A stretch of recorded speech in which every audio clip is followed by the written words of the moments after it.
நான். ஸோ நமக்கு தெரியாது எந்த பவர் வழி என்னைக்கு வரும்னு. ஆண்டவர் அப்படிப்பட்ட கருத்தான வார்த்தைகளை அனுப்புவார். இன்னைக்கு சாயங்காலம் வந்து நாங்கள் வந்து வாக்கிங் போயிட்டு இருந்தோம். இது வரைக்கும் இந்த மாதிரி நடந்ததில்லை.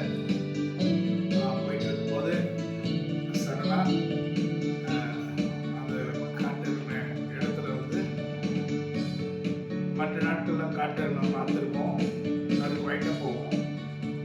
ஆனால் இன்னைக்கு நாங்கள் தான் இருக்கோம், மற்றவங்களாம் வாகனங்களில் போகிறாங்க. எங்களை பார்த்துட்டு ரொம்ப ஆக்ரோஷமாக பயங்கரமாக ஓடி வந்தது காட்டெருமை. அந்த இடத்துல ஒரு 4-5 கம்பி அந்த ஃபென்சிங் இருந்தது. கொஞ்சம் ஒரு 10 அடி போனால் 10 அடி போனால் ஃபென்சிங் இல்லை. ஸோ அது ஈஸியாக வந்துடலாம். வந்து அப்படியே ஆக்ரோஷமாக பயங்கரமாக யார் என்ன பண்ணாங்கன்னு தெரியல, நல்லா இருந்ததில்லை. இன்னைக்கு ஆக்ரோஷமாக குதிச்சு பயங்கர வெறி கொண்டு வந்தது. ஆனால் நல்ல வேலை நான் நின்றுட்டு பேக்கில் போயிட்டோம். அப்போ ஒருத்தர் வந்து சொன்னார், உடனே போயிடாதீங்க, அது போட்டோம். ஏன்னா அது போய் தான் ஆகணும், ஒருத்தர் வந்துட்டோம். அது பயங்கர ஆக்ரோஷமாக வந்துச்சு. அப்படி ஆக்ரோஷமாக வந்ததுன்னா விடவே விடாது. பாருங்க, இன்னைக்கு பார்வர்டில் கூட பார்த்தீங்கன்னா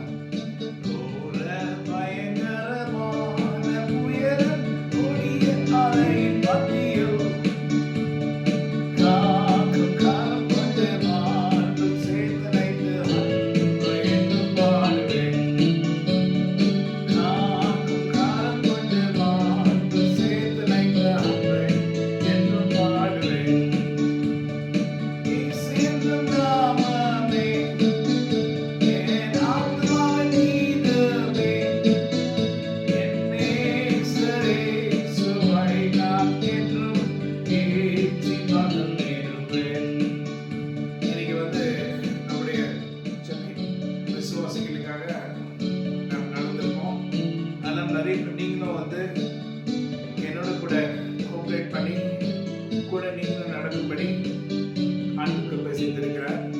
ஆனால் இன்னைக்கு வந்து இப்படிப்பட்ட ஒரு காரியம் நடந்திருக்கு. காட்டெருமை வந்து ஆக்ரோஷம் ஆயிடுச்சுன்னா விடவே விடாது. நாங்கள் பின்னால் நின்றுட்டோம். அது அப்படி போயிட்டு அது வெளியே வரல, அதனால நின்றுட்டு பேக்கில் நின்றுட்டனால கொஞ்ச நேரம் கழிச்சு தான் நான் வந்தோம். அப்போ நான் வரும்போது அது இல்லை. Like god's grace. ஏன்னா அது அவ்வளோ ஆக்ரோஷமானது. நீங்கள் வேணா டிஸ்கிரிப்ஷனில் பாருங்கள், எல்லாமே ஒரே காட்டெருமை தான். இதெல்லாம் பழகின காட்டெருமை கிடையாது, காடுகளில் வாழுகிற காட்டெருமை.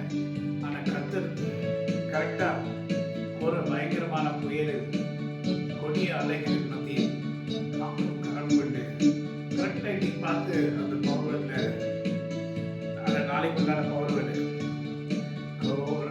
பயங்கரமான புயல், கொடிய அலையின் மத்தியில்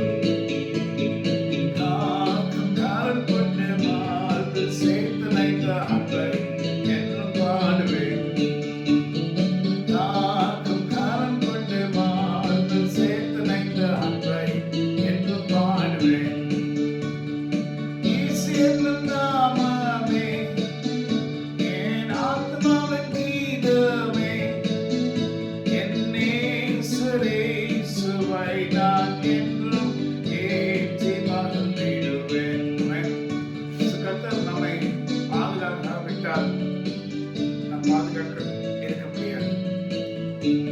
ஆனா இதெல்லாம் வித்தியாசமா நடக்குது.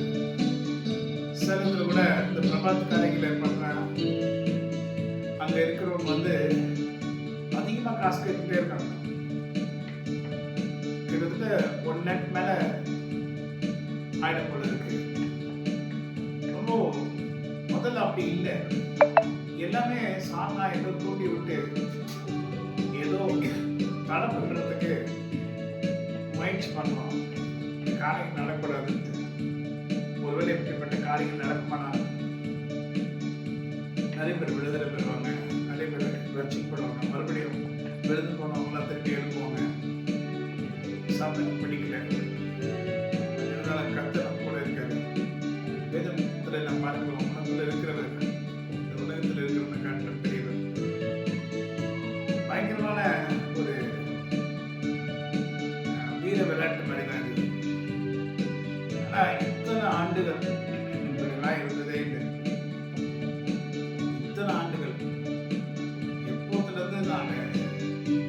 வெளிநாடு வர போகிறேன். ஆனால் இந்த மாதிரி ரொம்ப டேரக்ட் என்கவுண்டர், நேருக்கு நேரு, அதுவும் அடிக்க வர அளவுக்கு அது வெறி கொண்டு வருதுன்னா விடாதுங்க. அது ஒன்ஸ் வந்துருச்சுன்னா கண்டிப்பாக யாரையும் விடாது. ஆனால் கர்த்தர் நம்ம கூட இருக்கிற நம்ம கவலைப்படாதீங்க. நீங்க ஆண்டவர் சொன்னபடி என்ன சொன்னாரு?